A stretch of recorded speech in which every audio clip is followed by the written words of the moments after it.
Hey, what's up, y'all? We're back with another one.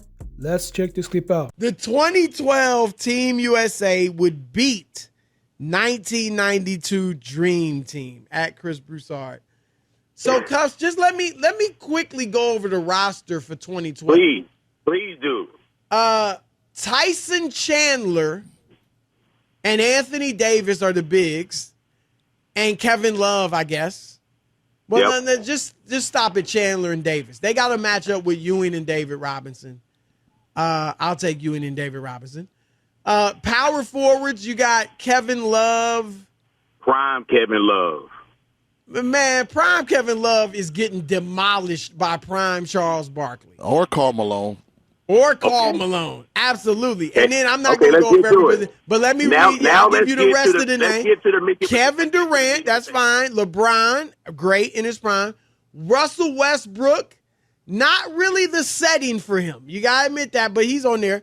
Darren Williams was great at that time. Andre Iguodala, Kobe, James Harden, Chris Paul, and Carmelo Anthony. That's a squad, but why are they beating the 92 Dream Team?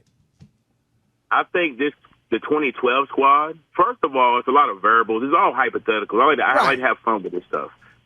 I'm saying in a 7-game series scenario, 7 games, not a 1-game scenario, 7-game series anywhere in the world, right? Neutral court. Whenever you have LeBron James, the NBA's all-time leading scorer, right, and Kevin Durant, I'm going to stop at those two guys. That right there alone would be the best duo we've ever seen on the court. Versatility-wise, the length, the IQ. I feel like KD would equalize or neutralize Michael Jordan. Right? Here's the problem with KD. Like, because I think you could argue Magic and Kareem. Now, Kareem was at the tail end of his prime when Magic was earlier in his career. But Kevin Durant, I think you'll admit this, and Durant's great. They're all great, so I'm not arguing against his greatness. Physical defense bothers him. Like, we saw it against Boston. Does it really, or is that a narrative? Yeah. Does it really? No, I'm going to tell you why. Boston and Kyrie was on the floor with him. So it ain't like you didn't have any other players that the defense had to worry about. They got physical when he was in Brooklyn with him in that sweep in the playoffs. Kevin Durant was struggling to get the ball up court. He was turning the ball over uncharacteristically. He shot in the 30%, something 30%, under 40%. Jason Tatum outplayed him. And all they did was get physical, kind of like 90s basketball. So this notion, Durant would have been a superstar back then, don't get me wrong.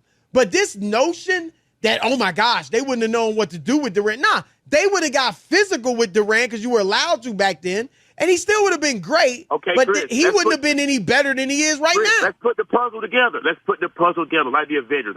Who is your 5 you're putting out there against not only the 2012 team, but even the team now, Sean? Like the 2024, this team we're watching right now, I agree with y'all. They have to get it done. They can't choke. They got to go out here and get the gold medal first and foremost. Cuff, not to cut you off.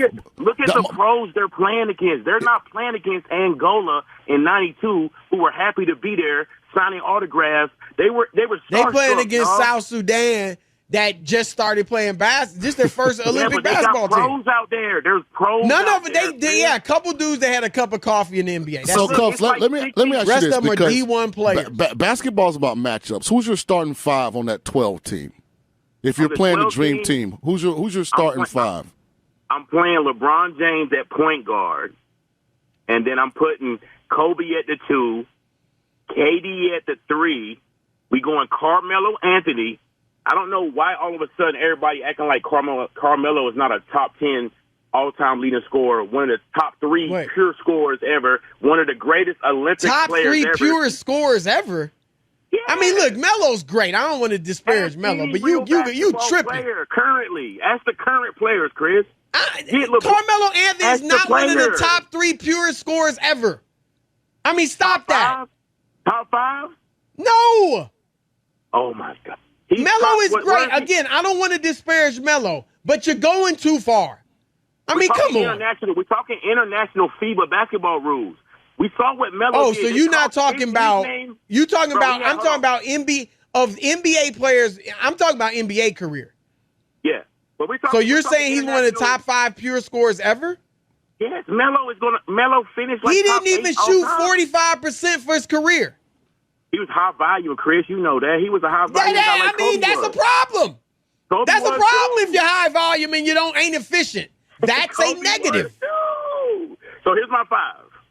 Kobe, Bron, Durant, and Melo. And I'm going to go with prime Blake Griffin at my 5. So watch this. So watch this. Here's where I feel like, and the rules matter too. Like what rules we playing? We playing 92. FIBA. Okay, now, FIBA I'm rules. looking at. So you sure Blake was on that team? I don't think so. I think it was Tyson Chandler. and somebody else. Blake wasn't on that team. I mean, Blake was on the team, man. I'm looking at look up the roster. Rob G, look up the roster. That works in our favor even more, Chris, because they're gonna counter with the Admiral, Karl Malone, Pippen, Jordan, Magic.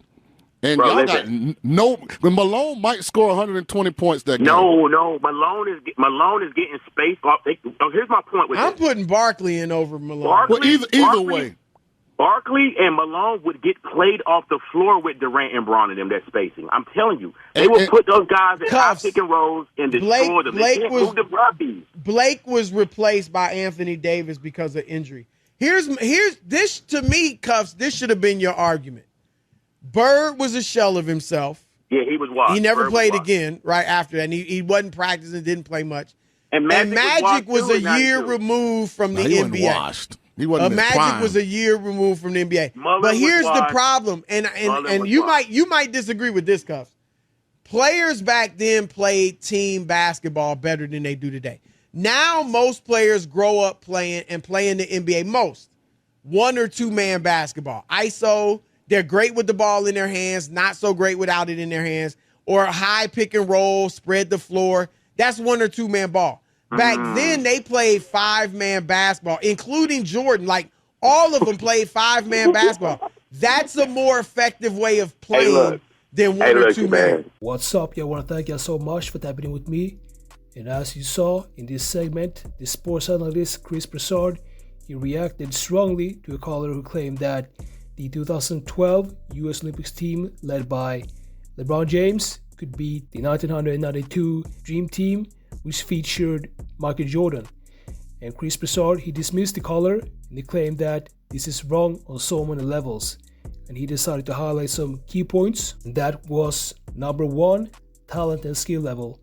Chris Broussard, he argues that the 1992 team had a high concentration of all-time great players in their primes, such as Michael Jordan, Magic Johnson, Larry Bird, Charles Barkley, Karl Malone, and others.